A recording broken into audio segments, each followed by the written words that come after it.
Hi மக்களே, உங்கள் அர்ஜுன் திவ்யா. இன்றைக்கி நம்ம என்ன மினி பிளாக் பார்க்க போகிறோம்னாங்க, இன்றைக்கி நம்ம வெளியே போகிறோங்க. அதனால வீட்டில் சீக்கிரம் குழம்பெல்லாம் வச்சுட்டு போயிடலாம் அப்படின்ட்டு நான் குழம்பெல்லாம் இன்றைக்கி ரெடி பண்ணிட்டேங்க.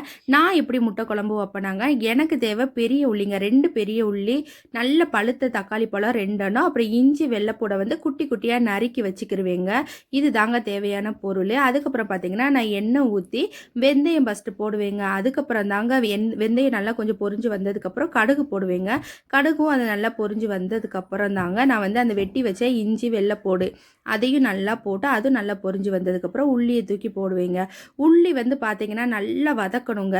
உள்ளி நல்லா வதங்கிறதுக்கு பார்த்தீங்கன்னா கொஞ்சமாக உப்பு போட்டுக்கிறவே. உப்பு போட்டு நம்ம வதக்கணும்னா டக்குன்னு வதங்கிருங்க. அதனால தாங்க நான் உப்பு போடுவேன். அதுக்கப்புறம் பார்த்தீங்கன்னா நான் எப்போவுமே 2 தக்காளி பழம் இல்லை 3 தக்காளி பழம் எடுத்துக்கிருவேங்க. அந்த தக்காளி பழம் பார்த்தீங்கன்னா நான் காயாக இருந்தால் நான் போடவே மாட்டேன் குழம்புக்கு. நல்லா பழுத்த தக்காளி பழமாக இருந்தால் மட்டும்தாங்க நான் குழம்புக்கு போடுவேன். நம்ம அந்த உள்ளி இருக்குல்லங்க, அந்த உள்ளி நல்லா ப்ரௌன் கலராக வரணுங்க.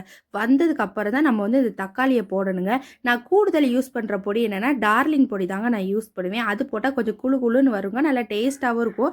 இதுக்கு நான் என்னென்ன பொடி போடுவேன்ல, வத்தல் பொடி, மஞ்சள் பொடி, டார்லிங் முட்டை குழம்பு பொடி தாங்க போடுவேன். இதை நல்லா பச்சை வாடை போகிற தட்டிக்கும் நல்லா வதக்கிக்கிறணுங்க. வதக்கிக்கிட்டு தாங்க நம்ம அதுக்கப்புறம் தாங்க நம்ம குழம்பே வைக்கிறோம். எண்ணெயில் போட்டு எவ்வளோக்குள்ள நம்ம வதக்குறோமோ அது அளவுக்கு நமக்கு நல்ல டேஸ்ட் இருக்குங்க. அதுக்கப்புறம் பார்த்தீங்கன்னா நான் முட்டை இருக்குல்ல, நல்லா தண்ணி ஊற்றி நல்லா கொதிச்சதுக்கப்புறம் நான் முட்டையை தூக்கி போட்டுருவேங்க. முட்டையை தூக்கி போட்டதுக்கப்புறம் நம்ம குழம்பு எல்லாம் கொஞ்சம் நேரம் வேகணும். அதுக்கப்புறம் அந்த வத்தி வந்ததுக்கப்புறம் குழம்பு ரெடி ஆயிருங்க. இந்த வீடியோ பிடிச்சினா லைக் பண்ணுங்கள், ஷேர் பண்ணுங்கள், கமெண்ட் பண்ணுங்கள், சப்ஸ்கிரைப் பண்ணுங்கள். ஓகேங்க, தேங்க்யூ.